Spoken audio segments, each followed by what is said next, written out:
kesempatan kali ini kita akan belajar tentang siklus menstruasi. Ya, jadi siklus menstruasi ini dialami oleh setiap wanita. Jadi setiap wanita itu dia setiap bulan pasti akan mengalami suatu siklus yang kita kenal dengan siklus menstruasi.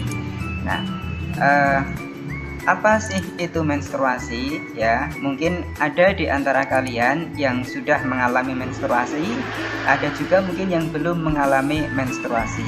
Nah, oleh karena itu pada kesempatan kali ini semoga dengan penjelasan nanti ke depan kalian bisa memahami apa itu menstruasi dan bagaimana menstruasi itu terjadi. Oke, siklus menstruasi. Nah, ini ada sebuah gambar yang menggambarkan tentang siklus menstruasi. Nah, sebelum kita pahami, akan saya jelaskan dari gambar ini ya. Jadi bagian atas ini menunjukkan follicular development atau perkembangan dari folikel. Nah, bagian atas ini. Nah, terus kemudian yang bagian sini ini menunjukkan tentang level hormon yang dihasilkan oleh ovarium dan kelenjar hipofisis. Nah, kalau kita perhatikan di sini ada 4 warna yang menggambarkan, ada yang berwarna biru, ada yang berwarna merah, ada yang berwarna kuning, dan ada yang berwarna kelabu seperti ini. Yang kelabu ini kalau kita perhatikan adalah hormon FSH, kemudian yang berwarna kuning ini adalah hormon estrogen, kemudian yang berwarna merah ini adalah hormon LH, kemudian yang berwarna biru ini adalah hormon progesteron. Terus kemudian yang bagian bawah sendiri. Nah, bagian bawah ini, ini menunjukkan endometrial cycle atau siklus dari dinding rahim ya. Siklus dari dinding rahim. Terus kemudian yang paling bawah sendiri ini ada angka 0 sampai 28 hari. Ini menunjukkan siklus menstruasi yang terjadi pada wanita umumnya. Jadi wanita itu umumnya dia mengalami siklus bulanan selama 28 hari, tapi ada yang siklusnya itu pendek, ada juga yang siklusnya itu lebih panjang. Kalau pendek berarti dia kurang dari 28 hari itu sudah mengalami menstruasi, tapi kalau siklusnya panjang berarti lebih dari 28 hari dia mengalami menstruasinya.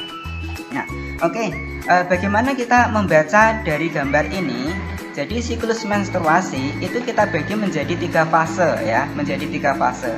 Nah, ini ada garis 0 sampai 4, 4 sampai 14, terus kemudian 14 sampai 28. Ini sudah dibatasi garis-garis yang berwarna hitam. Jadi 0 sampai 4 ini kita kenal dengan fase menstruasi.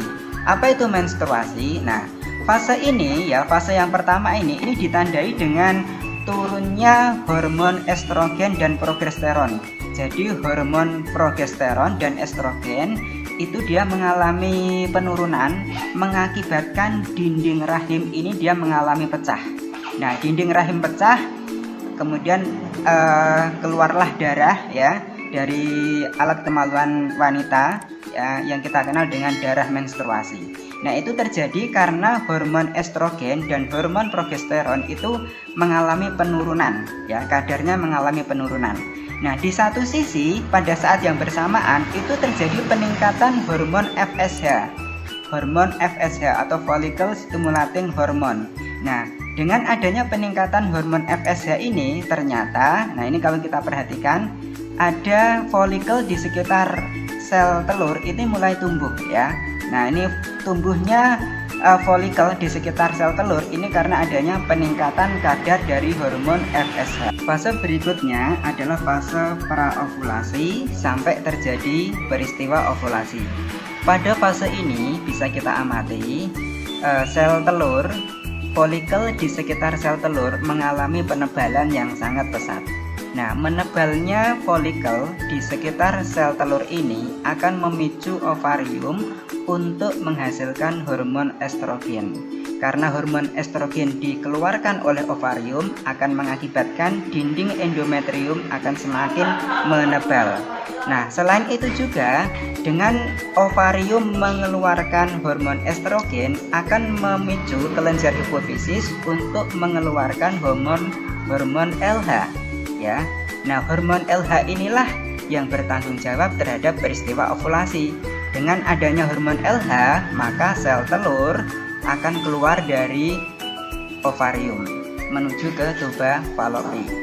Nah, itu kemudian fase yang ketiga itu adalah fase pasca ovulasi atau fase pramenstruasi. Nah, pada fase ini bisa kita amati folikel yang sudah tidak ada sel telur di dalamnya akan berubah menjadi korpus luteum. Nah, korpus luteum ini akan memicu ovarium untuk mengeluarkan hormon progesteron dan estrogen semakin banyak. Nah, karena kadar progesteron dan estrogen ini semakin banyak, maka dinding rahim akan semakin menebal. Nah, dalam rangka untuk mempersiapkan apabila nanti terjadi peristiwa pembuahan sampai terjadi peristiwa kehamilan.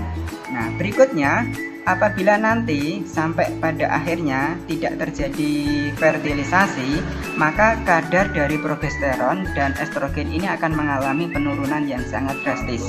Nah, karena mengalami penurunan yang sangat drastis, akibatnya nanti dinding dari rahim akan mengalami pecah sehingga mengeluarkan darah dan siklus akan kembali seperti semula seperti tadi.